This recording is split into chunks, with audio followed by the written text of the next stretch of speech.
there, thanks for listening to Let's Talk Withdrawal, a weekly discussion on antidepressants and the issues surrounding them.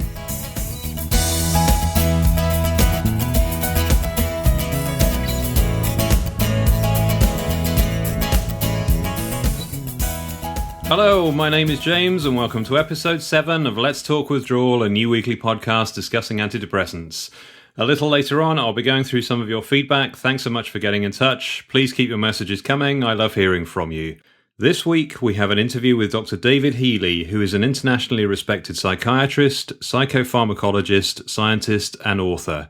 A professor of psychiatry in Wales, David studied medicine in Dublin and at Cambridge University. He is a former secretary of the British Association for Psychopharmacology and has authored more than 200 peer-reviewed articles and 20 books, including The Antidepressant Era and the Creation of Psychopharmacology. David's latest book, Pharmageddon, documents the riveting and terrifying story of how pharmaceutical companies have hijacked healthcare in America and the life-threatening results. David is a founder and CEO of Data-Based Medicine Limited, which operates through its website risk.org and is dedicated to making medicine safer through online direct patient reporting of drug side effects. I was keen to ask Dr. Healy for his views on prescribing practice, medicine safety, and the effectiveness of pharmaceutical regulation.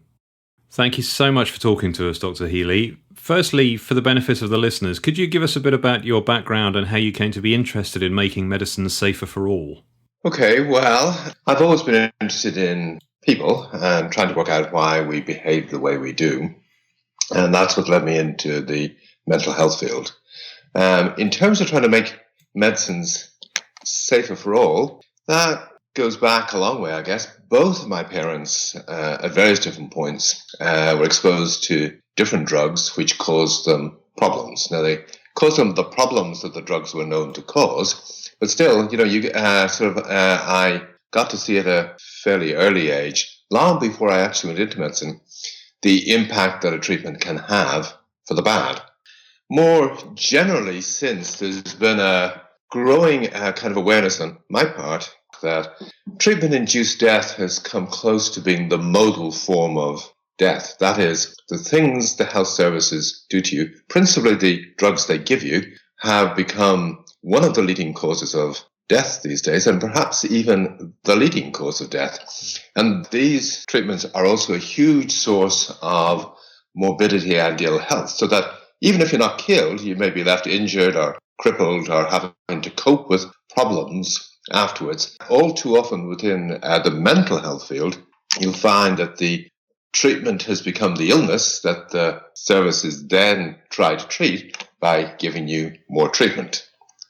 So all of these things were, I guess, things that grew on me fairly gradually. One of the other aspects to it is this, which is that I'm slightly stubborn, I guess. And way back in the early 1990s, when I gave SSRIs first to a few people and saw them become more anxious on them, become very agitated, and in fact become suicidal, it was interesting to chart this and see the problems happen when people have been put on the drugs, and see the problems clear up when the drugs were halted, and then find that when you try to say to other people in the field that, these drugs can cause problems, that the reaction was, no, they can't. And the more I said, well, look, I'm really not saying they cause everyone a problem, but they can cause problems, the reaction was, no, they can't. And when I'm faced with that kind of thing, that's the kind of thing that makes me stubborn, I guess, and likely pull the opposite way and say, well, look, what I'm seeing in front of my own eyes is what I'm seeing, and I'm not going to be argued out of it. And the other aspect then to that is, why do people get so defensive on these issues, and why does the field try to act like these things can only do good? It's a very self-defeating thing for doctors to do, in that if the drugs only work well and they come free of, and they're actually free of any problems, then it's a lot cheaper for the health services to get nurses to prescribe them, or pharmacists, and maybe in due course to get robots to prescribe them. Doctors are doing themselves out of a job if they don't recognize that these drugs can be tremendously tricky, that in fact they're poisons, and that the art of medicine is to bring good out of the useful poison. Thank you. And can I ask how you came to set up database medicine and what the goals of the group are? Well, the goals of the group are closely linked to the things I've just been trying to outline to you there now, which is, I think each of us who are actually involved in it had the sense that there are issues here that are of interest, that the field seems to be paying no heed to it. In the case of quite a few of the people linked to database medicine and risk.org, there's people who've been injured by drugs, who've lost loved ones, and that's provided a driving force. One of the other aspects to it all is this, though. In the course of getting database medicine and risk.org off the ground, it's become clear to me that whatever I know about drugs and things like that is only a fraction of what people generally know about drugs, or what they can find out. And you don't have to go to university. You don't have to have a background in healthcare. You can be a person who dropped out of school early and knew nothing about these things. And pretty quickly with the internet these days, if something goes wrong for you and you've got the motivation to find out what's actually happening, you can become more expert on the fact that SSRIs work on this serotonin receptor or that serotonin receptor than even me, who've done a PhD on these things. So this has led me to the recognition that actually motivation counts for more than expertise, and that the role for a person like me should be much more in the area of helping people do the research that they're keen to do. You know, when they come back to me with a whole range of options, the one thing that I can often do is say, well, look, these options that you've outlined here look more promising leads than the other ones over there. But the idea that I should be trying to tell them, you know, that we know what's going on here, when with all these drugs, we know one or two of the things that the drugs may do, but there's a whole bunch of actions that these drugs have that we haven't been told about. And there are things that, you know, that people, if they have, the motivation to go out and explore these things a bit more, can find these things out and can make the job for me, for instance, much more interesting and much more fun. So it's a case of trying to turn things around so that generally people are working together more than they are at the moment. Well, I can certainly attest that risk.org, your website, is one of the first places that I will look if I want to find up-to-date, unbiased information on prescription drugs and adverse effects. It's a site that I regularly recommend to others, and I thank you for providing the service. I just wanted to ask about the current state of play in the UK. There's been a worrying increase in the number of antidepressants prescribed in the UK to 63 million items in a single year. I just wanted to know what your thoughts were on what was driving that increase. I think the principal driver here is the fact that there's a bunch of people on these drugs and a growing group of people who aren't able to get off them. It's not that we're putting more people on them each year. We're putting the same number of people on them each year. But every year, there's a proportion of those people that aren't able to get off them. And this is what's leading to the growing total year on year. Thank you. I also wanted to ask, in any healthcare setting, there's a relationship between the drug manufacturer, the regulator, the doctor, and the patient. Do you think that relationship is working effectively in the UK?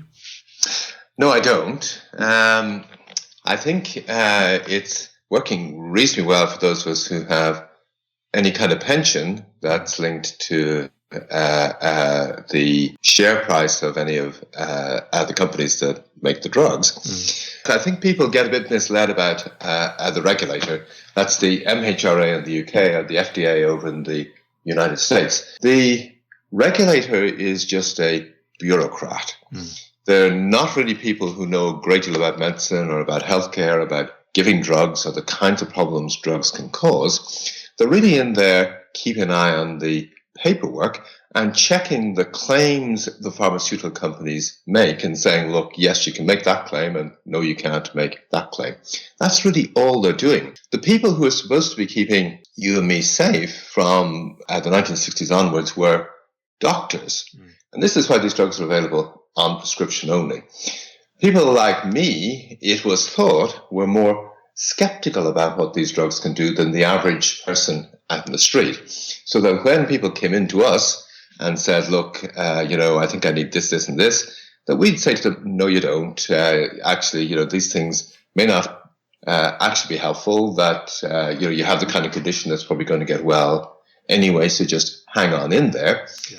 We have a situation where the pharmaceutical companies have been able to play on doctors to the point where increasingly we operate in the kind of situation where the people who come in from the street are more wary about drugs than the doctors handing them out. Again and again, you find that people come in and they're reluctant to take these pills, but they find doctors forcing them on them.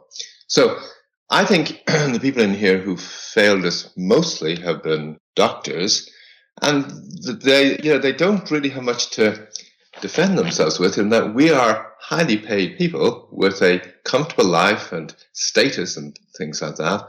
And I guess the expectation people had was that in exchange for that, we'd be prepared to ensure that patients aren't harmed by the things we do, or at least aren't at undue risk of being harmed.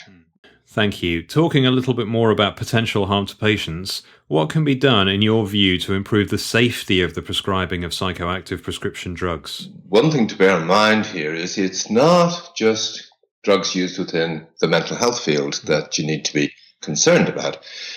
We've recently, just in the last while, had some drugs released for asthma and drugs released for skin problems that can cause people to become suicidal and hostile and have birth defects. And equally, there's a bunch of physical problems that the drugs like the antidepressants cause. The idea that there's a group of drugs that work just on the brain and not on the rest of the body, and then a bunch of drugs that work elsewhere in the body and don't have effects on the brain, is really all wrong. That anything you take can potentially have an impact on how we behave, and any drug we're taking which is in theory aimed at being able to alter our behavior can have a huge impact throughout the rest of the body. Well, this is clearly a much wider issue than just the drugs used to treat mental health.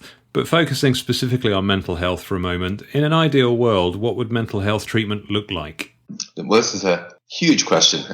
First of all, I think a key thing you've got to tease out is we've got to distinguish between the distress people can have and a disease. And the best way to try and bring this out is that in the case of people who've got schizophrenia, this is a chronic and enduring psychosis.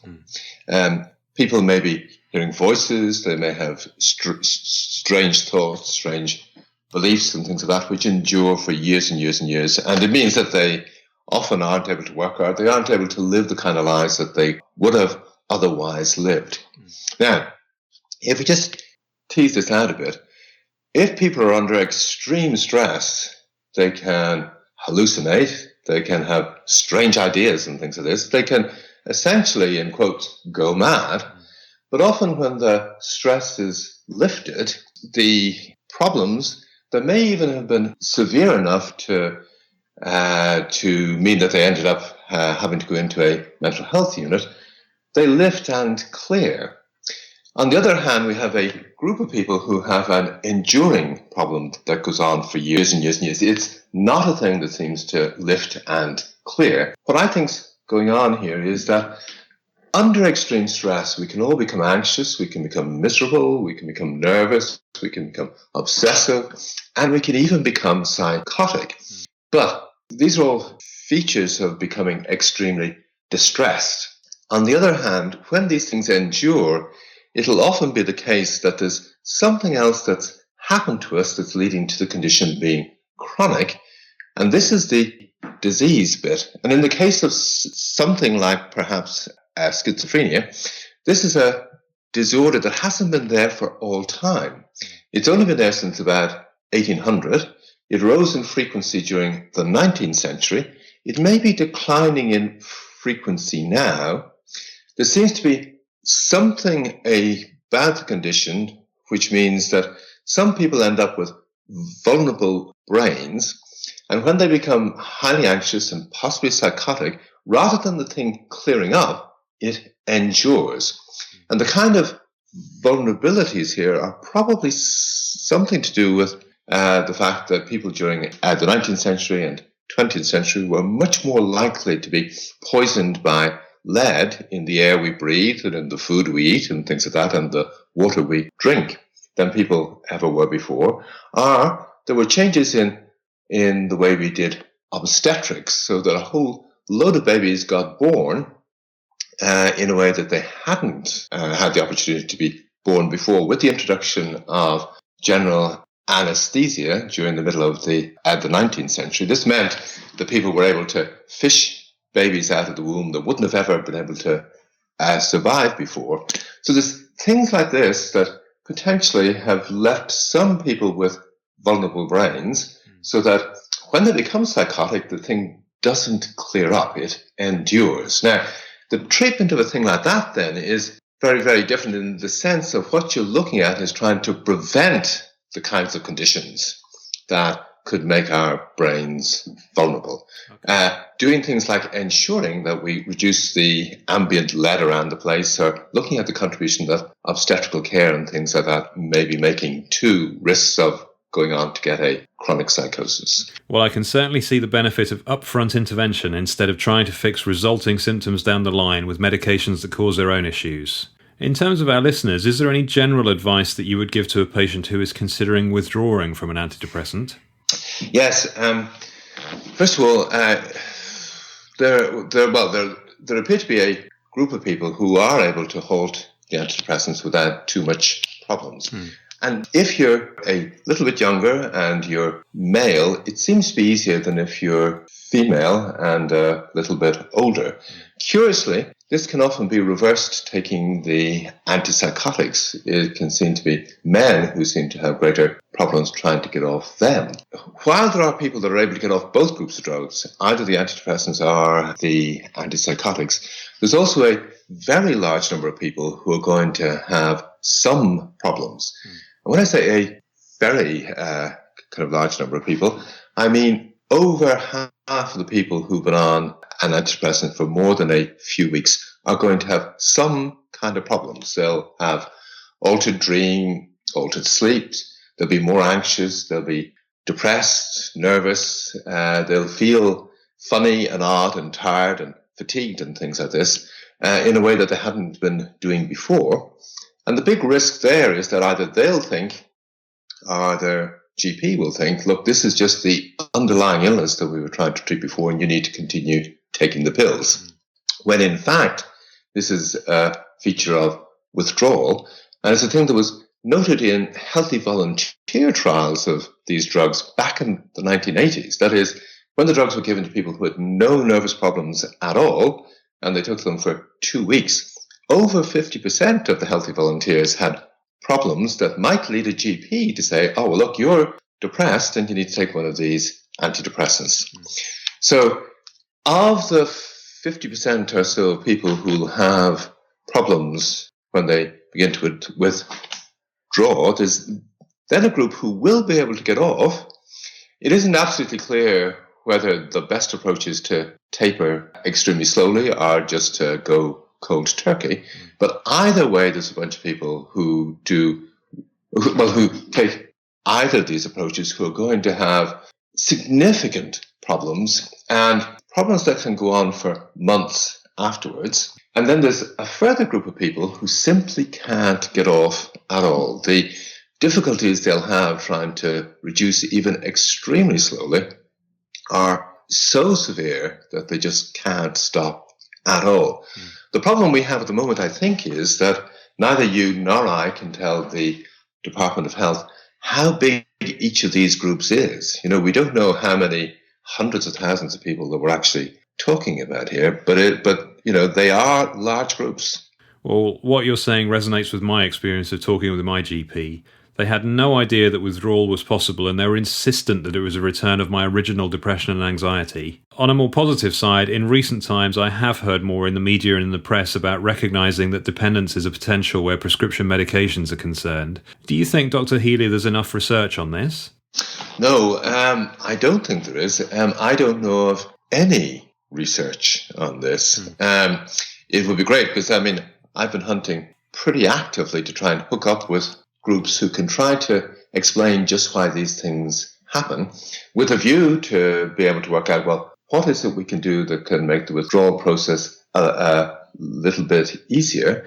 And I'm not aware of any groups working in this area, which is really curious in that if you go back to 1966, the field was within the mental health field, and in particular within that bit of it that looked at what these pills can do, what the good things are and what the risks could be. There was a very clear recognition back then that both the antipsychotics and the antidepressants could cause profound dependence and withdrawal problems. So there's some recognition that these issues are real that's been there for over 50 years, but I'm really not aware of anyone getting to grips with just what the cause of this is and what we can do to try and help people. Thank you. And is there anything else that you think we should make listeners aware of? Not really. I think the big thing really perhaps is that they shouldn't be turning to the experts for the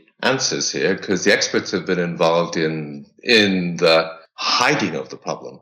That people need to if they figure they're actually having problems, they need to trust their own instincts, and they need to begin to work on the issues and hook up with people who are out there who are in the same position they're in, with a view to seeing can generally, collectively, we move things forward. Thank you, Dr. Healy, and I wanted to thank you on behalf of all the listeners for all of your work to make medicine safer and for the personal efforts you've made to support people who have been harmed by their medications. You're one of the leading lights of this movement, and that deserves huge respect and gratitude. I'm so grateful to David for talking with me. It was an honour to be able to speak to someone with such vast experience in this area. Feedback.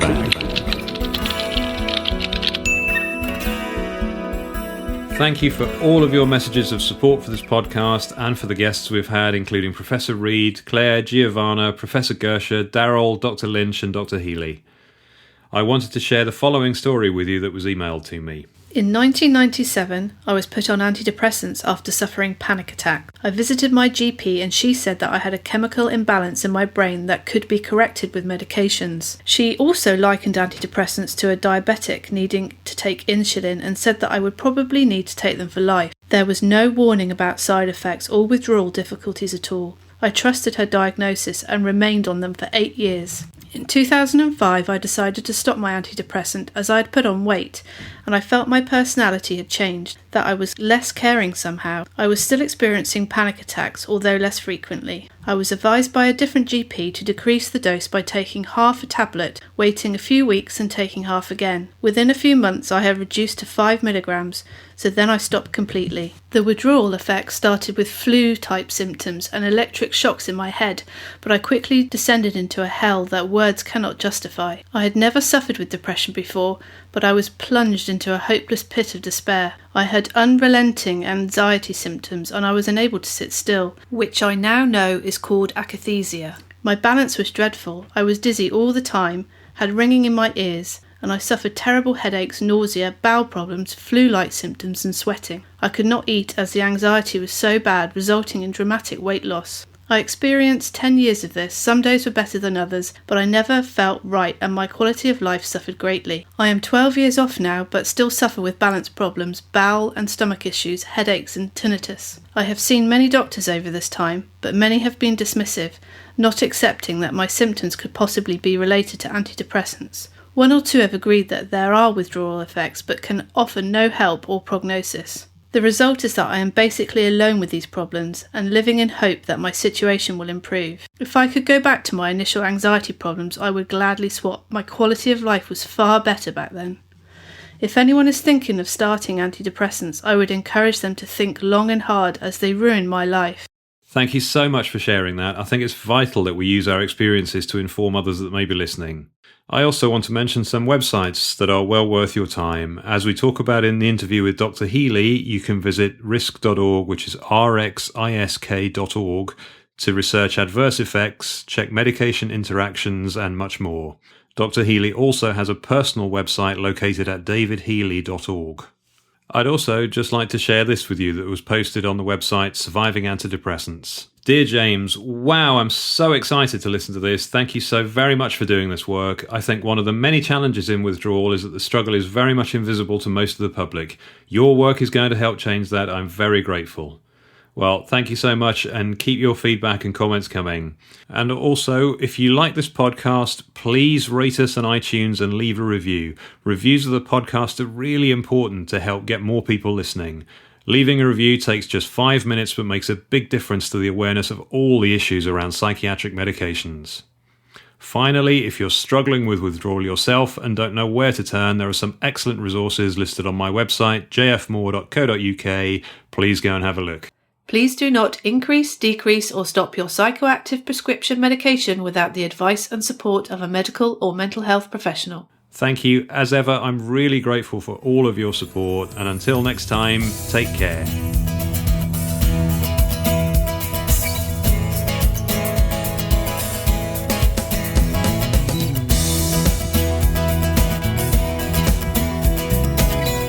Thank you so much for listening to Let's Talk Withdrawal.